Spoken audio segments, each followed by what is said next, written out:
All right, guys, welcome to the Hooked On Football Podcast, where we break down all things football. Today, we're going to be looking at some college football. We're going to be breaking down week 0 going on tomorrow. It's currently Friday when we're recording this. We're also going to be breaking down some Power 5 coaches on the hot seat. Tomorrow, there's a couple games going on. Really, there's only probably about 2 that the general public's really gonna pay any attention to. That is number 13 Notre Dame versus Navy, and also number 6, I believe, USC versus San Jose State. So we're gonna start off breaking down that Notre Dame game. Notre Dame versus Navy. It kicks off at 1:30 Central Time here in the States, but it is in Ireland. I'm not sure what time that is in Ireland. But Michael, what do you have for us? So I was digging in a little bit to Notre Dame Navy. Line tomorrow's 20.5 in favor of Notre Dame. Over-under's 48.5, which isn't really a lot of points. My initial thought on the game is Notre Dame got off to a really bad start last year, right, with Marcus Freeman. They went 0-2. They lost to Ohio State. They actually were pretty competitive in that game, and I don't think that was really all that surprising to lose at Ohio State. But then they turned around and lost to Marshall. That was a terrible loss. My hunch is that Freeman's going to have them fired up this year, not to come out and start slow. So my initial thought is that Notre Dame's going to look pretty good tomorrow. I did dig in a little bit on Navy. They were 4-8 last year. They replaced their coach, who they'd had for quite some time. So this is a first-year coach. They do have 8 starters back on offense and 8 starters back on defense. So I don't know. That's a lot of guys back. But right. My initial thought, just from looking at this, Notre Dame brings in Sam Hartman from Wake Forest. He's one of the nation's top quarterbacks last year. I don't know. I like Notre Dame here. I like him kind of big too, just because of what I said. I think Freeman's going to have him fired up. I don't think there's going to be a slow start this year. Yeah, I don't know. I think Notre Dame's going to look pretty good tomorrow. It wouldn't surprise me if it's not horribly high scoring, and I don't know for sure if they'll cover, but I don't really see anything to be afraid of. You mentioned before we started filming, though, that this was relatively close last year, right? Yeah, I believe it was 2013. We could look that up sometime here. But yeah, I believe 7-point ball game. So maybe it was a little more Notre Dame. Notre Dame won by a little bit more. But I wanted to get into a little bit more about Marcus Freeman coming into this season. So you mentioned he started last year. It was a transition year. He started 9-4. Personally, I think that is I think that's definitely a win for a transition year. I know he was getting some heat because of the losses you said, Marshall, and I can't remember the other one, but 9-4 on a transition year. I think that's pretty salty when you look at some other coaches. Were you gonna jump in? No, I agree. I mean, so 0-2, they lost at Ohio State and then at home versus Marshall. And Marshall was a terrible loss. I think that was the problem. I think it's just everybody dogpiled Notre Dame so fast when they got out of the gates 0-2. You follow the top 25. Yeah. I just think everybody kind of wrote them off early on. And so no one paid attention to the fact they went 9-2 after that. Now, to be fair, I don't think they really had any very impressive wins when they went 9-2. Notre Dame's got one of those weird schedules where they play like a handful of like really solid teams, and then they play a bunch of teams that aren't very good. So I don't know that there were any like great wins in there, but yeah, I agree. They were 9-4. They finished 18th in the country. So I wouldn't say that's a horrible year, especially after getting out of the gates 0-2. Right. And if you remember, they had a bunch of quarterback issues last year too. That quarterback that went to Alabama this year, who I think is going to be the starter down there. I'm forgetting his name now, but yeah, he is. He got hurt last year. He was supposed to play. He played in the Ohio State game. Yeah. So then they ran. Yeah. And then they ran with the backup, and I think the backup got hurt a little bit too last year. So I don't. They had a lot of it. They had a lot of injury issues. Yeah. I think they're going to be better this year. But here's one thing to keep in mind. So with Freeman, They went 9-4 last year, but listen, here's 3 games they have on their calendar this year. I think week 5 they play Ohio State. That's at Notre Dame. They play USC again at Notre Dame. They go to Clemson, and then I guess I had it noted that they play Pitt, but you can kind of count that one out. But Ohio State, USC at Clemson, I would say they're going to be dogs in probably all 3 of those games. So, yeah, I think though Notre Dame, they play a lot of ACC teams. Historically, they play. I know they have Louisville also, which you look at Louisville and you're kind of like, they're not exactly thought of as a powerhouse of college football, but I believe they have Jeff Brom. He's starting there this year, and they're definitely a team capable of upsetting a big dog like that. Pitt too, I think is definitely they're just a tough team, great defense. I think it's Narduzzi maybe.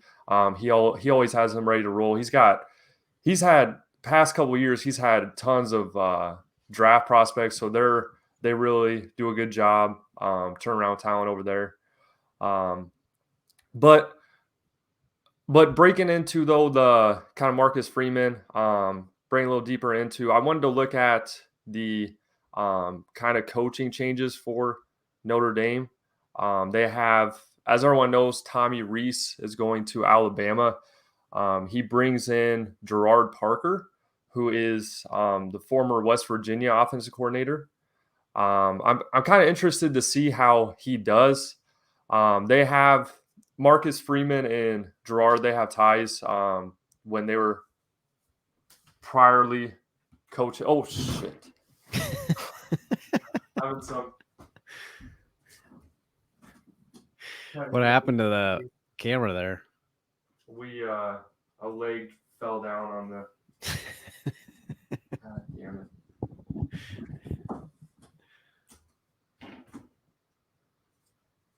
All right.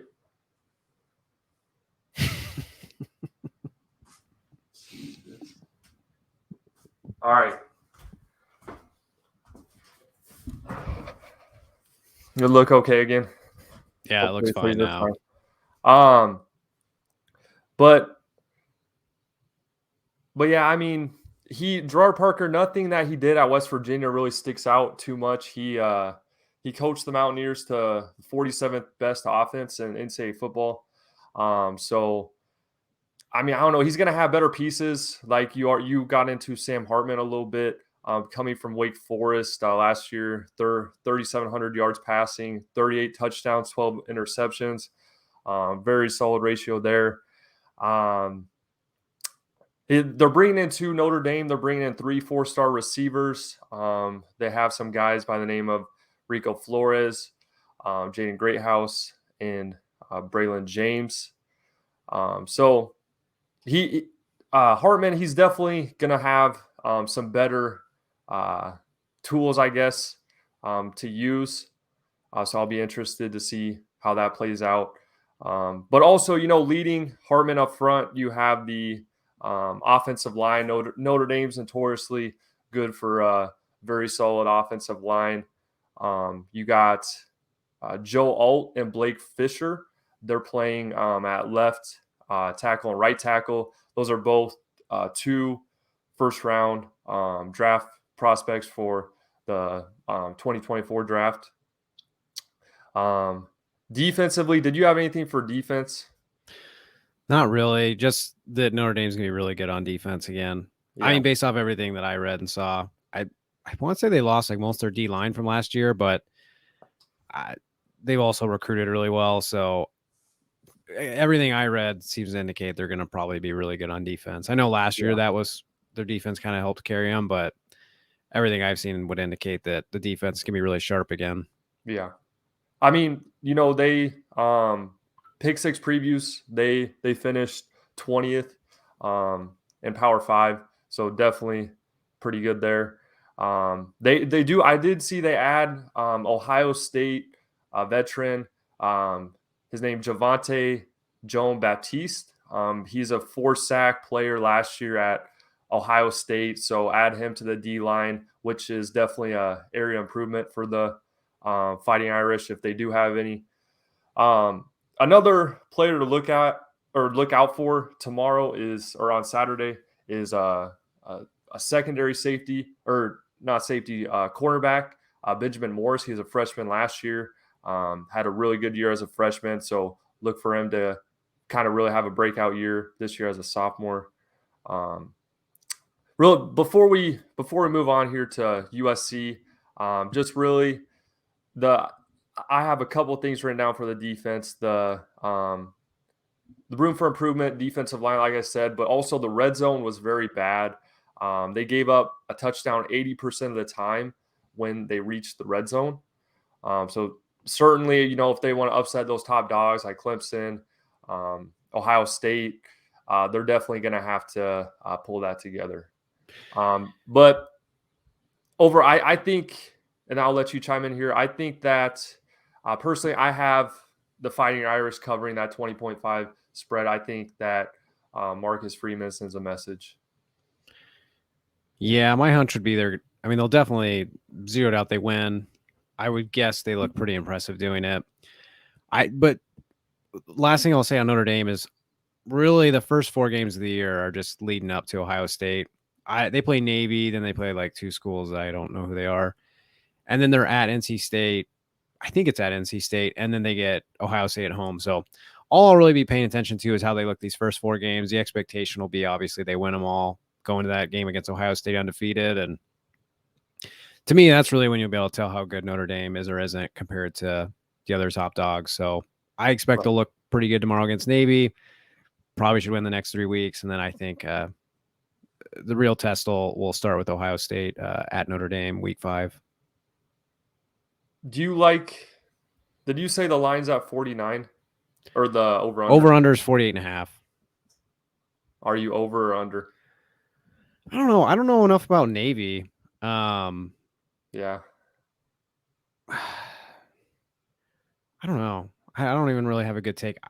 I might think under. Yeah. First game of the year, maybe a little bit sloppy.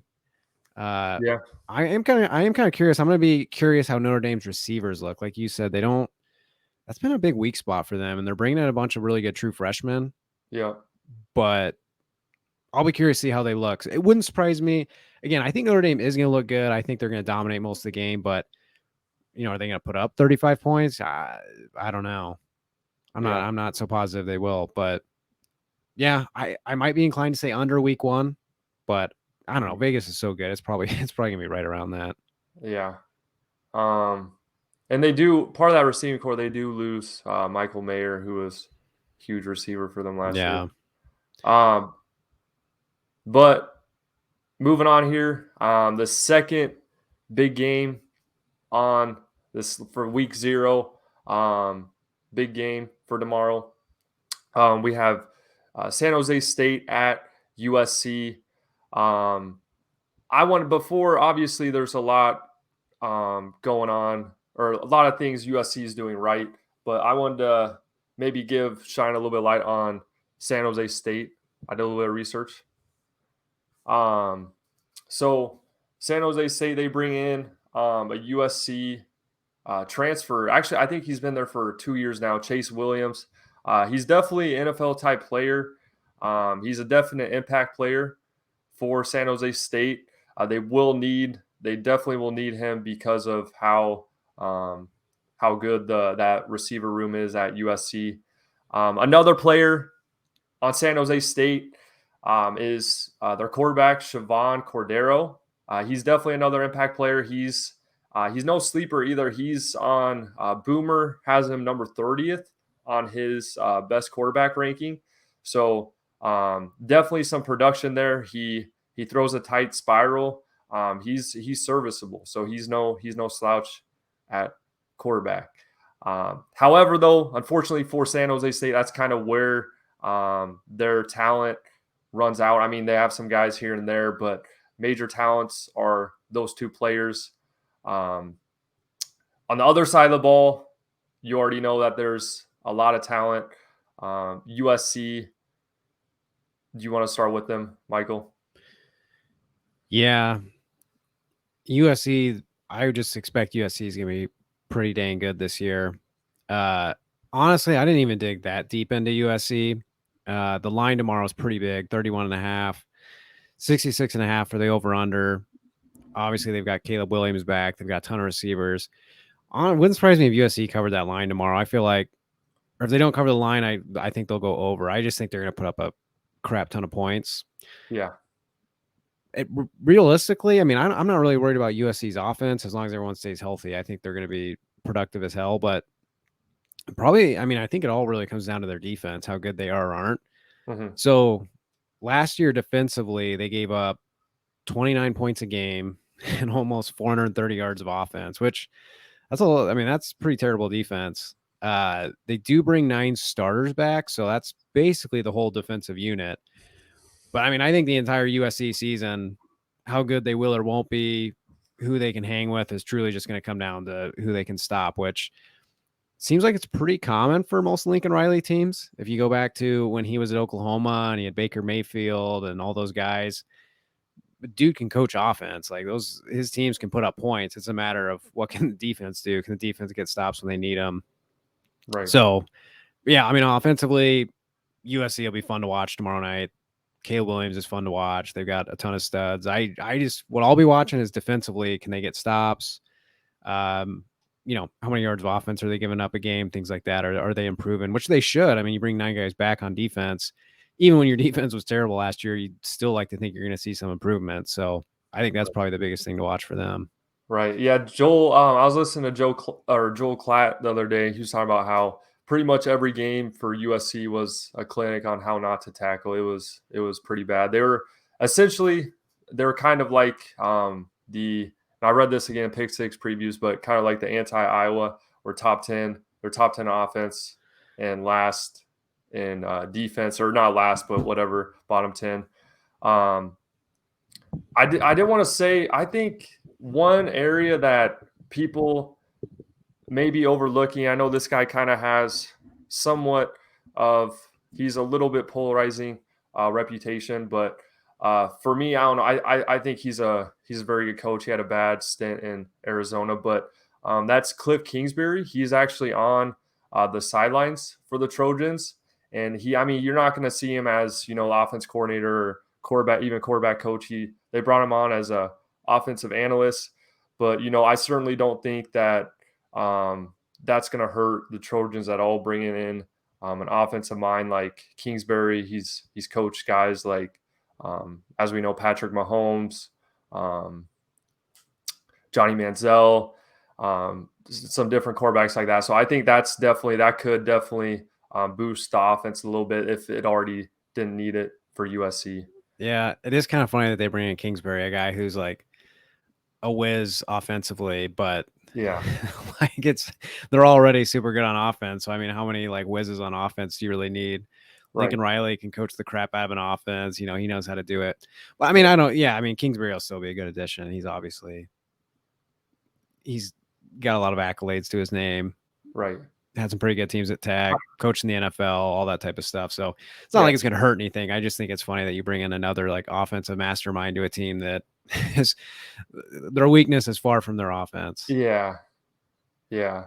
And I wonder that too, where Kingsbury, where he was going to land, because I mean, obviously he got let go from the Cardinals. I hadn't heard anything, and I was just reading recently that he's going to be helping the Trojans out. So I think that could be pretty interesting how what kind of effect he has on the offense.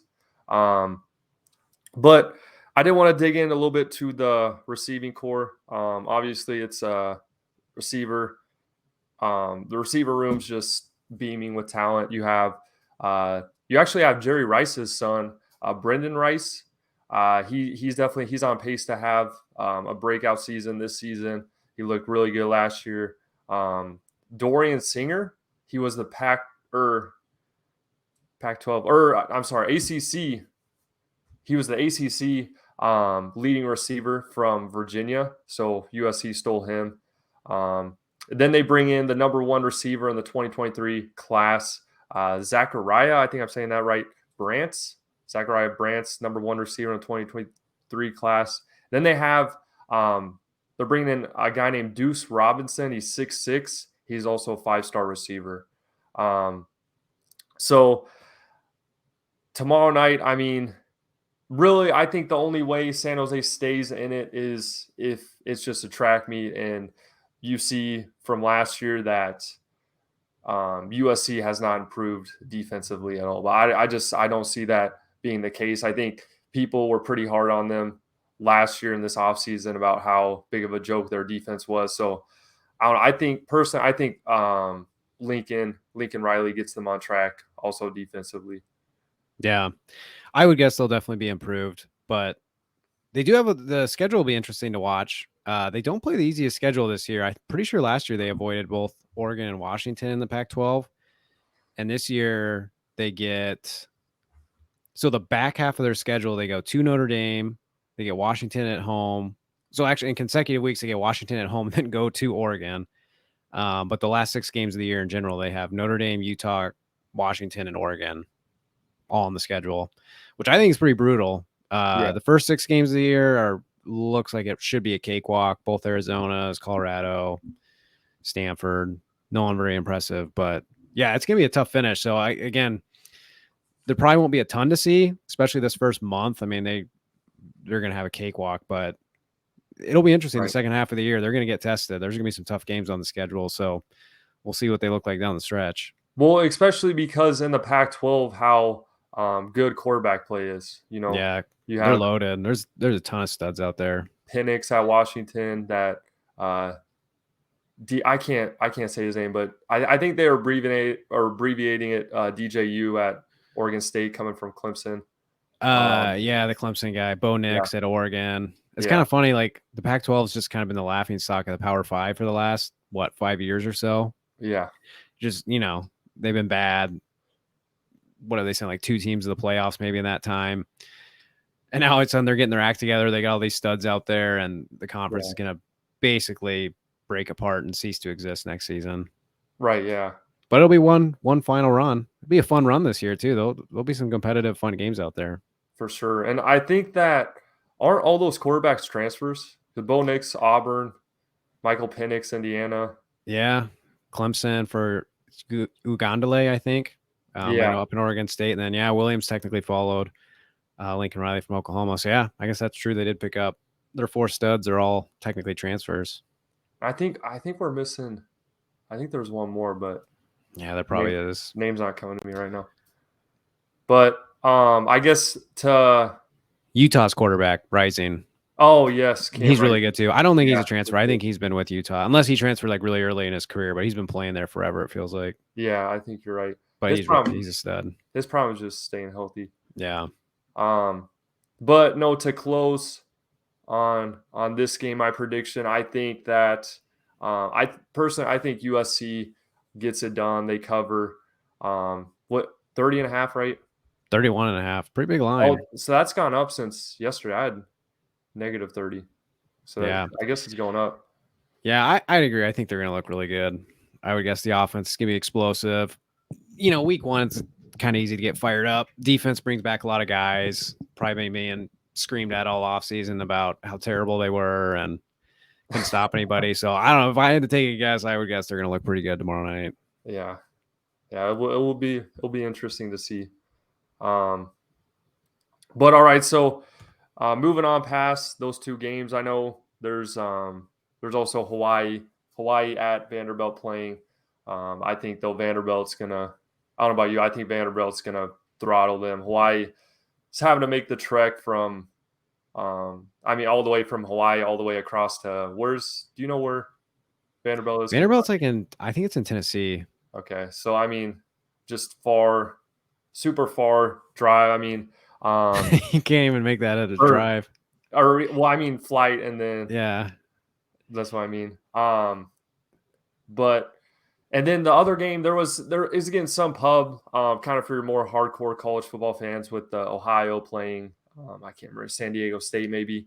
There's some people again on that one. I know Ohio has a good quarterback, but those are the main 2 we're breaking down today. So Getting on to our last part of the show here for today. Michael and I, we had a couple coaches that we believe that are on the hot seat coming up for this season. I think we're just going to go one by one. So I can shoot off mine to start, and then you can go. I know I have 1, 2. Are you starting? 4. Are you starting with your like the number one coach, or is this just kind of like the 4 coaches you came up with? Yeah, no, that's a good idea. I didn't rate them by urgency. That would have been a good idea, but this is kind of. Yeah, you just start, then I'll go, and we'll probably have some of the same. So if you hit someone that I have on my list, I'll go after you. Okay. All right. So starting out for me, I have Billy Napier at Florida. Last season he finishes 6-7. It was a transition season. I mean, look, he did walk into kind of a spiraling program already. He didn't exactly. There's some off the field issues going on and things like that. So he definitely had to do some cleaning up. But I mean, at the same time, though, you know, this is the SEC. Florida's a 3-time national championship, 6-7 record. I really don't think that's going to fly. When you look at Dan Mullen's previous stats at Florida, he was there for 4 years before Billy Napier. I mean, he did a solid job. He did 2018, 10-3, 2019, 11-2, 2020 he went 8-4, and then in 2021 that's where he slipped up. He went 5-6 and he was out. Kind of breaking down Billy's year last year. The season started off on a super high note. They had that crazy win against Utah, and I'm sure you remember too that replay that played for the whole season with Anthony Richardson, that spin, and I think it was like a 2-point conversion, maybe it was a touchdown, but I can't remember exactly. But however, it did that kind of was the high point of that season, because it ended with 3 losses, especially a very ugly loss against Oregon State in their bowl game. Not a great way to end your season if you're Billy Napier. So what he does this year to kind of be proactive, I guess, to help him and his team, he brings in Austin Armstrong at defensive coordinator. Armstrong, he's actually the youngest Power 5 coordinator at 29 years old. He was the defense coordinator at Southern Miss. To me, this is kind of an interesting hire. I know Austin Armstrong, he's certainly obviously he's a young coach. I'm guessing he has a lot of promise. That's why Billy Napier brings him in, especially at a powerhouse like Florida and with his job on the line. But at Southern Miss, he didn't really have a standout defense.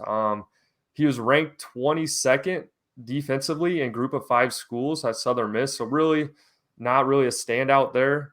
For Billy Napier, though, how he saves his job for me, I think without a doubt, Missouri and Vanderbilt are definitely must-wins in their division. They lost to Vanderbilt last year, which was definitely not something expected.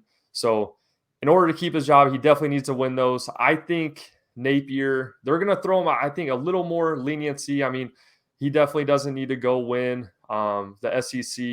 Can't remember what side they're on, but he definitely doesn't need to go win the conference. But I think at least 7 wins.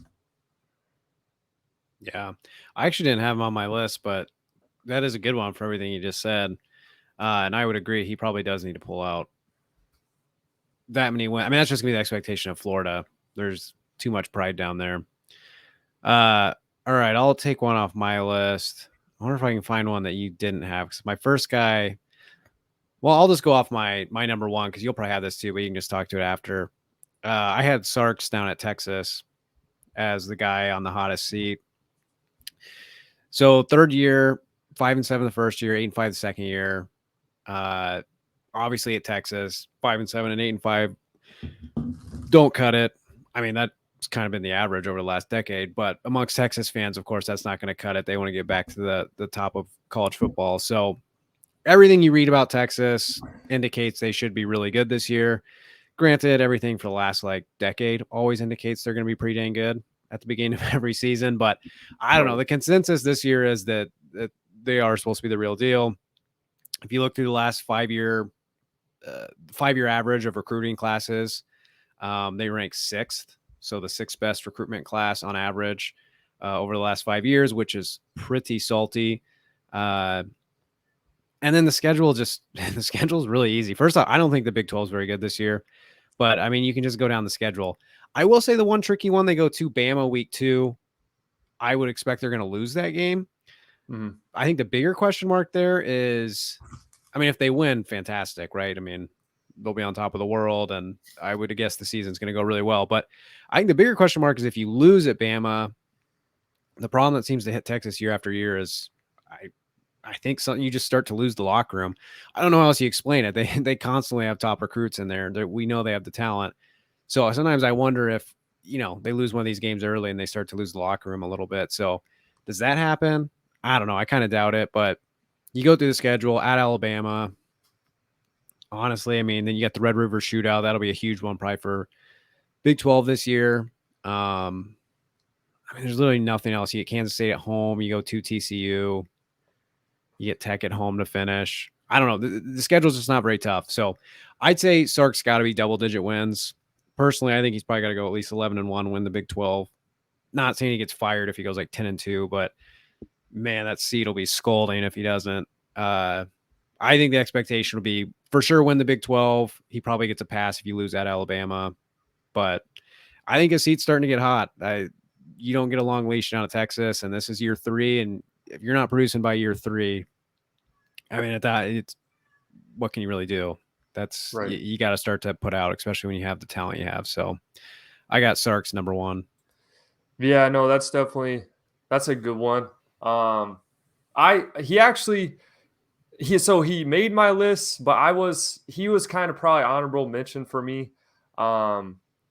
He definitely, like what you said with he needs to win in the Big 12, because this kind of I didn't even realize I had a coach before Billy Napier. I had Brent Venables, but I mean, this kind of goes for both of them. I mean, if they can't win in the Big 12, how are they supposed to win in the SEC conference? Notoriously harder with better competition. So I think that's definitely something that Texas will look at when they're making their final look on Sarkisian, if they want to keep him or whatever. So I don't know. I didn't really, because he went 8-5 last year, and I saw some stat that I believe 3 or 4 of those games were by 1 score. So I mean, they're close games.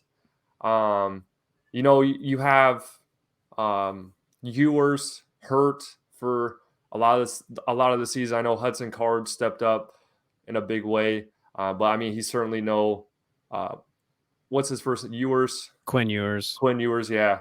So he's certainly no Quinn Ewers. But I mean, no, but Texas, college football's cutthroat, but I mean, when you look at Texas and SEC, that just takes it to another level. If you're not producing, you're simply out.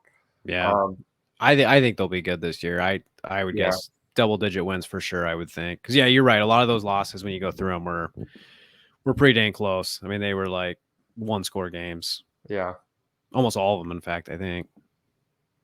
And real quick, while we're on the Big 12, I'll go with my other guy, which I just said, Brent Venables. So he brought in a 6-win season last year. I had a couple things lined up on Brent, but somehow lost them. But just kind of looking at, I was kind of interested last night. I was looking at some statistics last night of just kind of first-year coaches, how well coaches have made their first-year transition. Because, you hear the old adage oh, it's just transition year. Which, I mean, there is some to that for sure. You got to give the coach enough time to kind of instill their systems, their culture, and their recruits. But however, I was looking at who was the Stoops, and he pretty much turned that program around right away. Like he had, gosh, I want to say like a 9-3 year, and then I mean after that kind of speaks for itself. He did really well. Wait, Mike Stoops at Kentucky? No, Bob Stoops. Oh, at Oklahoma. Okay. And then Stinkin' Lincoln over at USC. He actually, I didn't realize he actually has a very, very solid coaching record. I know he's only been coaching for, I don't know, what is it, 8 years or so? I mean, he's 38, but I think his most losses he has in his 8 years is 3. So he's definitely got to be up there. I mean, sir, you have Saban, Kirby Smart, but I think you could definitely mention him in one of the top coaches right now in college. Yeah. Yeah, I'd agree. I had Brent Venables too, but kind of like an honorable mention. I don't know if he was like my true top 5, but he was 6-7 last year. That's far below Oklahoma expectations. He'll get a pass. When Lincoln Riley left, he took a lot of guys with him. Venables had top 10 transfer class this past offseason, number 4 recruiting class. And kind of like Texas. Oklahoma's schedule is even easier than Texas's, to be honest. They don't play anybody tough out of conference. And I don't think they play K-State. Yeah, they don't. Yeah. Their schedule is even easier than Texas, to be honest. So I would expect Oklahoma is going to be really good again. I think they're going to have a really good year. I would imagine double-digit wins. Yeah. But wouldn't you say, though, it probably can't be both of them? Venables. Sark and Venable, it's either one or the other has a good year. Yeah, I mean, conceivably, Venables could go like 11-1 with his one loss being to Texas or, something like that. It seems like that's rarely how it ever plays out, but yeah, possible you could do something like that. Texas, to me, is probably the one that's a little bit just more worrisome. Again, just because you have that week 2 game with Bama.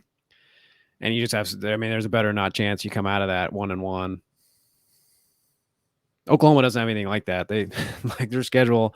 I'm literally going through it. They don't play anybody. They're literally, here's their first 5 games: Arkansas State, SMU, at Tulsa, at Cincinnati, Iowa State at home.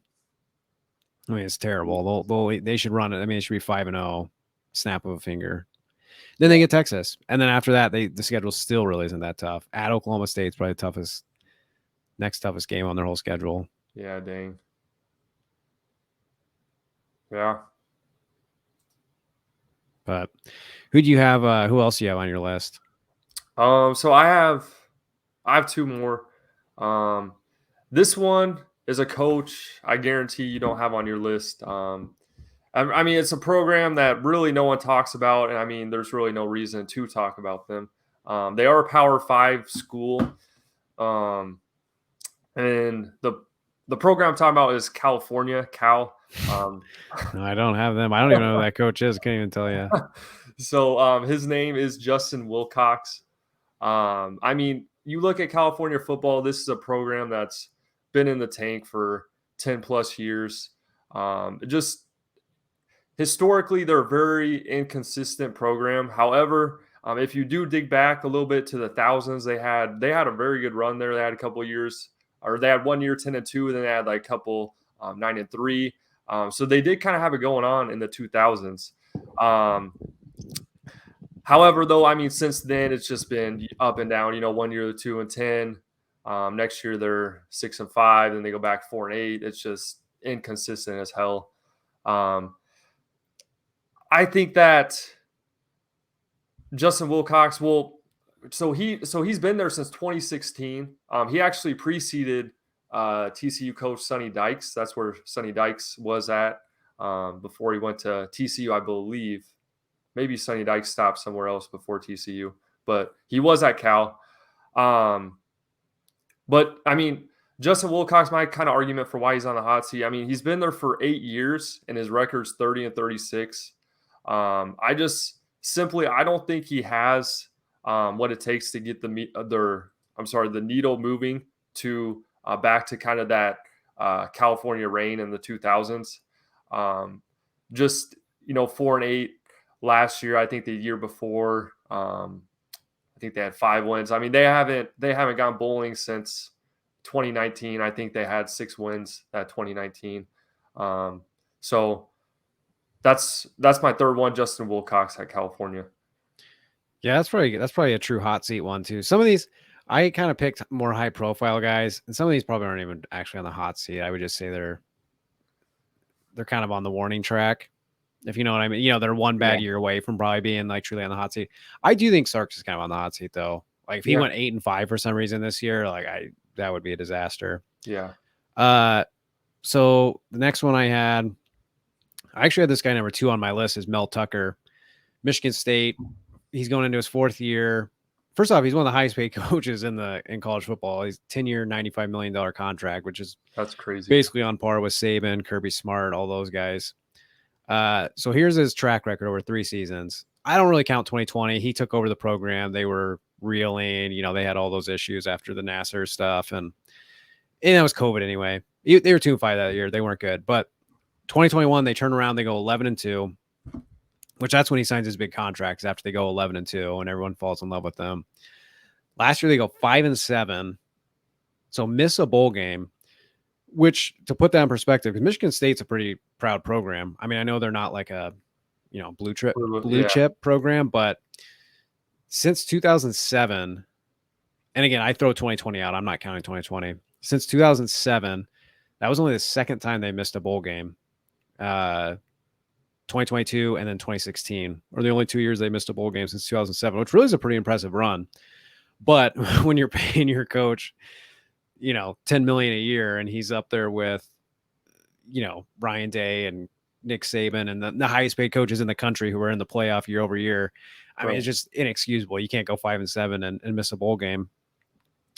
I think the biggest concern though for me with Michigan State is, so I guess Mel Tucker made a comment. Pick Six Previews had this in his write-up, that Mel Tucker made a comment after spring practice that he thinks this is the best transfer class he's ever assembled, which is saying something because he basically built his whole 2021 team that went 11-2 off of transfers.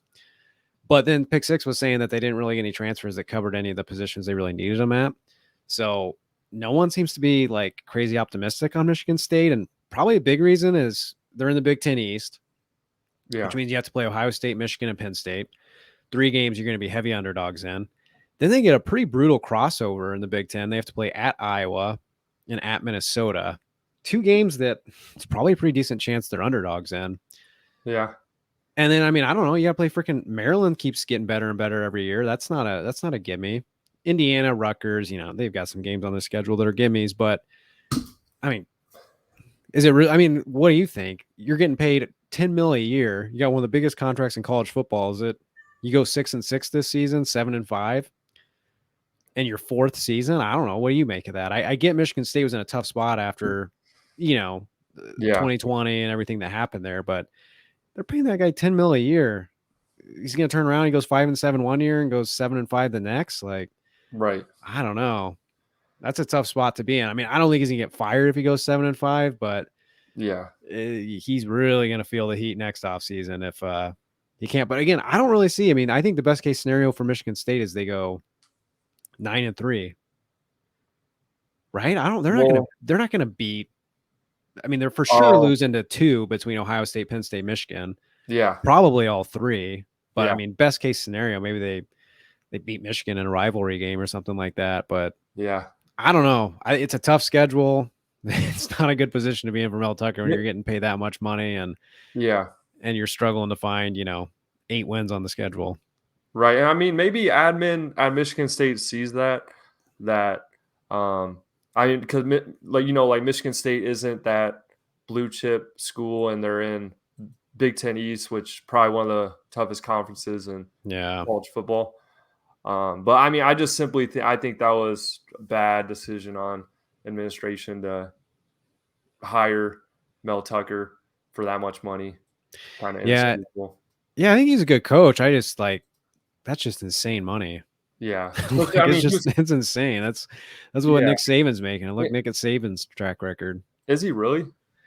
Yeah, Nick Saban makes right around that. I mean, all the big dogs do. Brian Kelly down at LSU, all those guys are right around that. I mean, he's right in the running with all those guys. And I don't have Mel Tucker's history here, but I mean, he came from Colorado. I think he kind of he may have had a couple 6 wins, 7 win.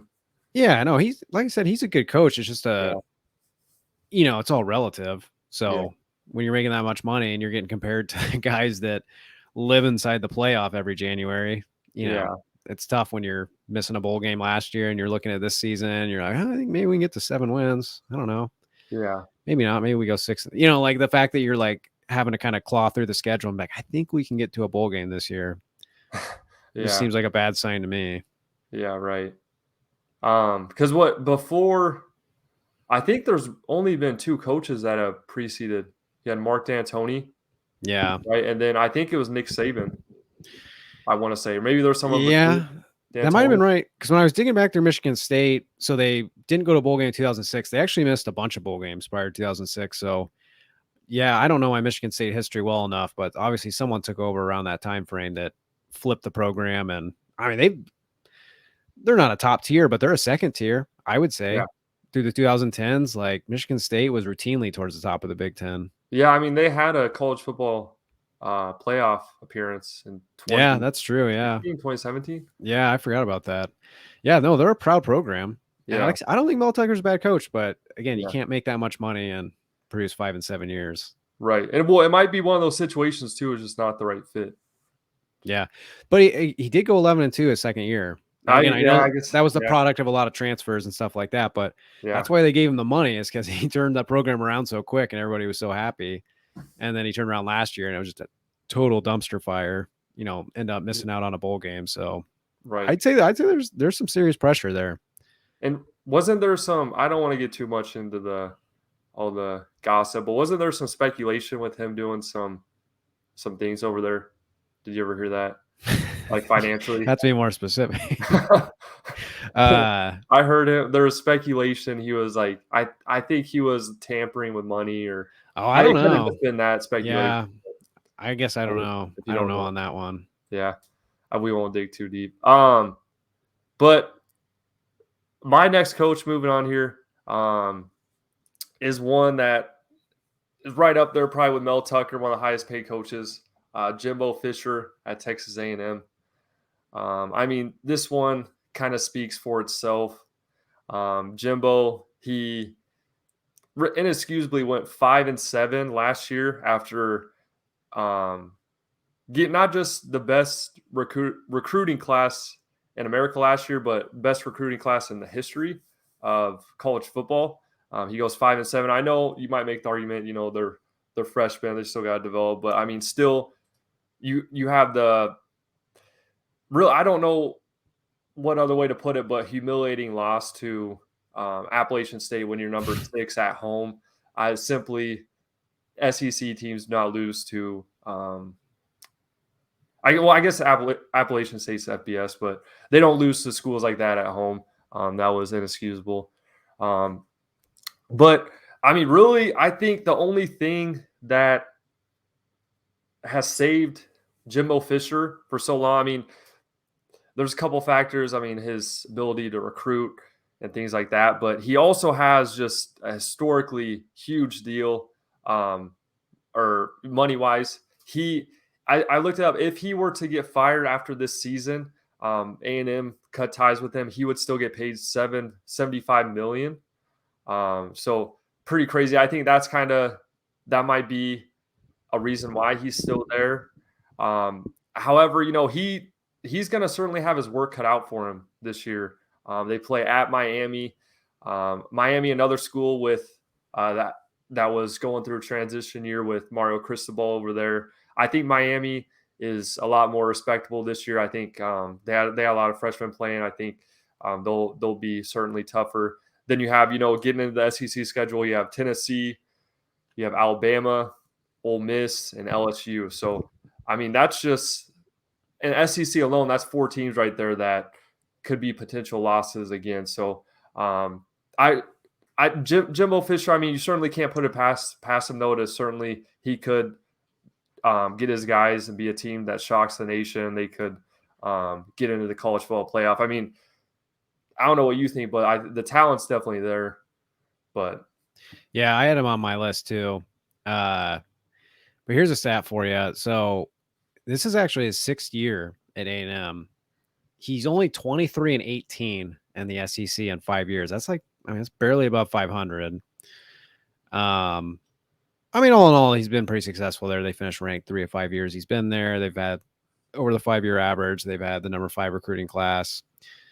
Like you said, they had that huge class last year. I think they're going to be fine. I've seen a lot of preseason people saying they think A&M's a bit of a sleeper in the SEC this year. Yeah. But yeah, no, I was going to mention too their schedule, like you brought up. I don't really think the schedule is too terrible. So they've got just like a few games that I think are interesting on there, especially early on. So at Miami, because I won't get into Cristobal, but I did throw him on there just because last year was kind of a disaster. Mm-hmm. But they go to Miami, which I think is a really big game for A&M. I would expect they're going to win, but I think if they lose that game, I mean, that's who knows where the year goes from there. But so I think that's a big one. Then I don't think they have any. I mean, they should beat like Auburn. They should beat Arkansas on a neutral field. Then they get Alabama at home, who historically they've played really tough. Who was that? Alabama at home. A&M gets Alabama at home. I'm saying A&M has played Alabama historically really tough. Yeah.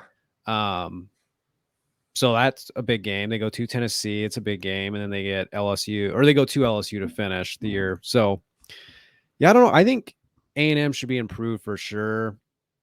But, yeah, I mean, I agree. Jimbo Fisher's, I mean, he's got to be improved. Like, he's gotten the same type of contract as Mel Tucker above. He's had more success than Mel Tucker's had. But, I mean, like you said, he's coming off a 5-7. I mean, last year was a disaster. They lost 6 games in a row at one point last year. Just a total train wreck. So, they got to be better. I guess so did they win then? They lost 6 in a row, so then they went 4-1? No, so they started the year 3-1. Oh, okay. They lost. So App State was week 2. Mm-hmm.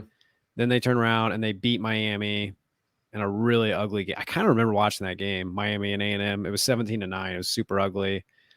Then they beat Arkansas barely. Again, they won by 2 points.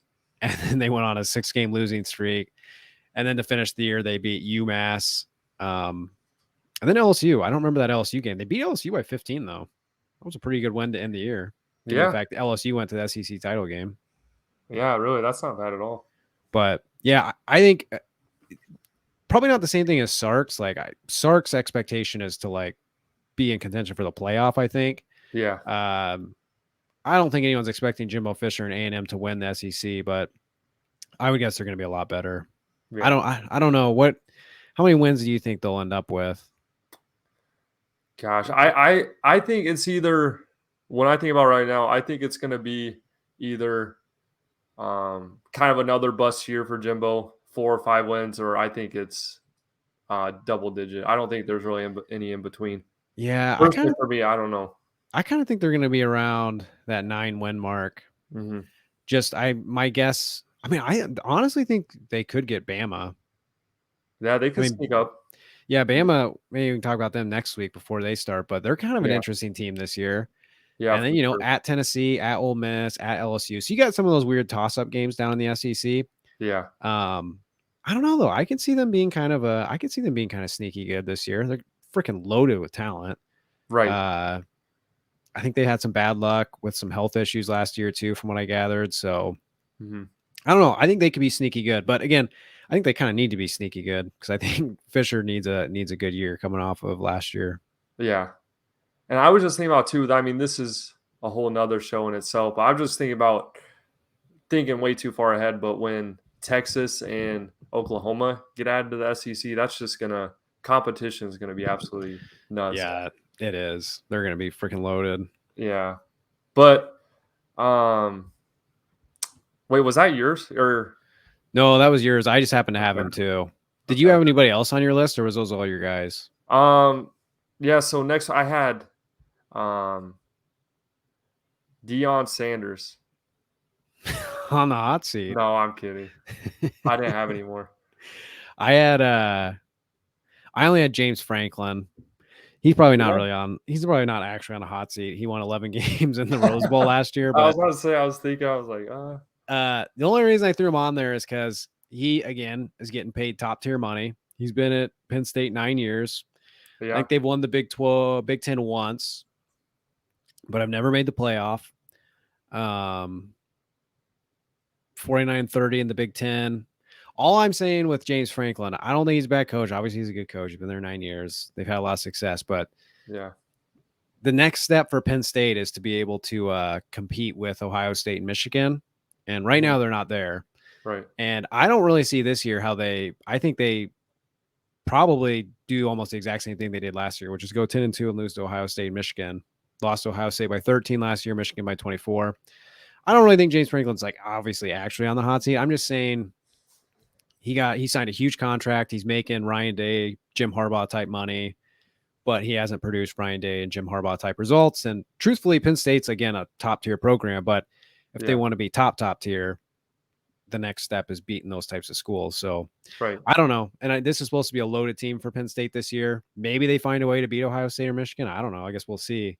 But I don't think I see it right now. So again, it to me looks like they go 10-2 and then they lose a bunch of guys this offseason. So, and I mean, they're going to be fine. They've recruited well and all that type of stuff. But right. I'm just saying for James Franklin, 9 years, getting paid the big boy dollars, but doesn't really have those crazy good results. Well, and that's the tough thing. That's kind of like the gray area for if you're admin at those schools. Like you have a coach like James Franklin, just outstanding record, going 10-2. Any college football program besides like the SEC blue chips down there would love. But do you get rid of him because he can't produce quite like Ohio State, Michigan, and gamble, maybe go with another guy? Or do you just kind of, maintain the status quo of be careful what you wish for type thing. Yeah. So that's always a tough prediction. Yeah, no, it's a good point. Impossible to say what the right answer is. Yeah. Look, if he goes 10-2 again this year, they're not going to fire him. Yeah. You know what I mean? If he produces double digit, if he can consistently produce double digit, I wouldn't think they'd fire him unless they go crazy like Nebraska and do the whole Bo Pelini thing and they decide 9 games isn't enough anymore. Yeah, that's insane. But I think Nebraska, Penn State's a slightly different. I don't think Penn State's quite as crazy as Nebraska is. Yeah. But yeah, no, it is a good point. Like, he's obviously a good coach. He's produced above average results the entire time he's been there. Mm-hmm. I just throw it out there. Like I said, he's making top dollar, but he hasn't made the playoff yet. The Big Ten's not going to get any easier to get through. Mm-hmm. Starting next year, you bring in Oregon, Washington, USC, all those schools. Yeah. Although I don't know, Penn State might be excited because they're going to lose their divisions. So so like I don't know, they're probably going to welcome the fact they don't have to face Michigan and Ohio State every year anymore. Yeah. And again, this is a topic for another podcast, but you look at a team like Penn State put in a conference or a division like that with Ohio State, Michigan, but what about like the Rutgers and just the teams with absolutely no shot? I'd be interested to hear kind of the psyche of, I think the coach there, Greg Schiano, how he kind of goes about his season. Because, some of those wins just have to be lost for the word right now, but just very demoralizing, the word I'm looking for. Just getting beat down each year. Yeah, I think the schools in those situations, they're just taking their money and kind of looking the other way. I don't know what you're really supposed to do. That's a pretty tough gig, rebuilding a program like that in the Big Ten, or it'd be like the equivalent of going to the SEC, right? And trying to rebuild when Texas and Oklahoma move over, and you already have all the other big dogs. Yeah, it's a tough gig. But I don't know who Vanderbilt's coach name is, but I think he's actually done a pretty decent job turning around that program. Yeah. They're respectable this year. Yeah, that's a tough gig too. It's kind of like it's like a Northwestern type job. Northwest Stanford. Yeah, maybe not as bad as I don't know. Northwestern might be like the worst job in Power 5. It's got to be up there. Like, I think they're going to be brutally bad for a long time now without Fitzgerald. Yeah, it just shows, I mean, how good a job Fitzgerald did over there. Yeah. No, those jobs aren't easy, those types of schools. That's for sure. But did you have anybody else? No. Those are all my guys. Like I said, I had Cristobal, but you kind of touched on Cristobal, so I won't. And it's only his second season. I'm just, he went 5-6. It was kind of like a Venables, first year type thing. Yeah. He gets the pass. He had a great recruiting class. I think he's still a good coach. Yeah. You know what I mean? People just get unrealistic expectations. I think sometimes they get the big name, the big program. They get really excited. Doesn't go fantastic year one, but I mean, at the end of the day, it's a big transition. So yeah, I think Miami will be fine. They'll be better. I don't think they're going to be great this year by any means, but 7-5, 8-4. I think he'll slowly improve him. He'll probably set him up for. I would guess Cristobal's hope is to again go 7-5, 8-4, maybe 9-3, and really set himself up for a run next year. Would be my guess. Right. Yeah.